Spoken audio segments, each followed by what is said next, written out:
Is that the way it works? Get enough pluses and likes and retweets on social media and your search rankings rise? Some people think that's true, that social signals have a direct SEO effect. In this episode of Here's Why with Mark and Eric, I'll ask Stone Temple's Mark Traphagen to reveal the truth about social signals and search rankings.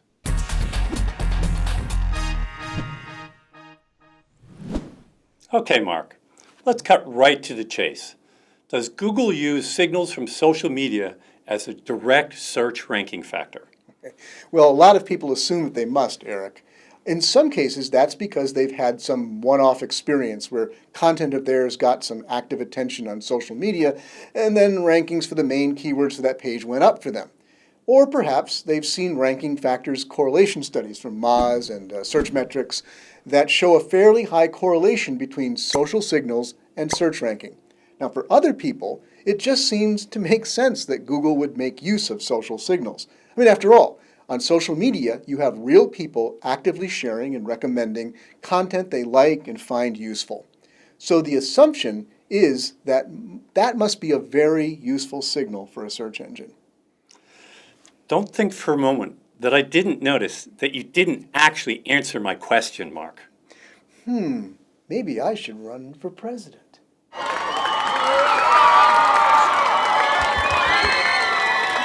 Hey, Mark. Hey, Mark. You already have a job. For now. But okay, we'll come back to whether or not Google actually uses social in its ranking factors. For now, what about those one-off cases people see and those ranking studies? Okay, well, two things happening around the same time does not mean that one caused the other, especially in an environment as complex as search rankings. Though as humans we tend to assume that all coincidences are rare, in reality, when a large number of factors are in play, coincidences can be more common than we think. Furthermore, there can be unseen factors between the two things we observe that create an indirect causal link between the two things. And an indirect causal link? What do you mean by that? Well, in the case of social signals, it is likely that large exposure on social media increases the chances that website owners will see the content, thereby increasing the opportunities that they will link to it from their own content. And of course, we know that links are indeed a direct ranking factor.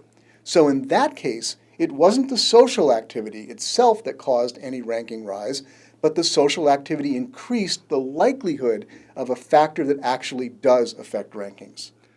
Okay, so it's entirely possible that social signals have an indirect effect on search rankings, but that doesn't prove that they can also have a direct effect. Man, I can't slip anything past you. Yes, Eric, you're right. You can't prove something by proving a negative. But there are some other reasons why we think it highly unlikely that Google uses social signals as a direct ranking factor. Now, for one thing, Google spokespeople have repeatedly stated that they don't. And in the case of Google's Matt Cutts, he once put out a video where he explained why they don't make direct use of social signals. Basically, he gave two reasons. First, in most cases, Google can only see a small portion of the content on a social site. This is especially true with Facebook. We confirmed that with a study we did that showed only a small percentage of Facebook posts ever show up in Google's index. Now, even with Twitter, where Google now has full access to all tweets, our studies show that the vast majority of tweets are never indexed by Google. Great. So even when Google has full access to the data, as it does with Twitter or Google+, they don't try to index everything. It's a case of TMI, too much information, even for Google. Right, Eric. For example, there are well over 500 million tweets created every day. And that leads to the second reason that Matt Cutts shared about why they don't use social signals directly. The signal is just too messy and indistinct. For example, I see Stone Temple Consulting come up on Facebook and I like it. Now, why did I like it? Did I like it because I really do like Stone Temple Consulting? I do. Did I like it because Eric's picture is there and he's so handsome I just gotta like it? Is it because they have a coupon, a game, a funny cat picture? It's not as easy as we think to discern the intent of social signals. Now also, Matt noted that relationships on social can be changed too rapidly for Google to track. I might really like a certain brand on the day Google happens to crawl my social feed, but maybe something happens the next day that changes my mind and I unfriend them. It's a very volatile environment. So, for a more detailed analysis of social signals and SEO, see Mark's article at the link on your screen and in our show notes. And we put out a new episode of Here's Why with Mark and Eric every Monday.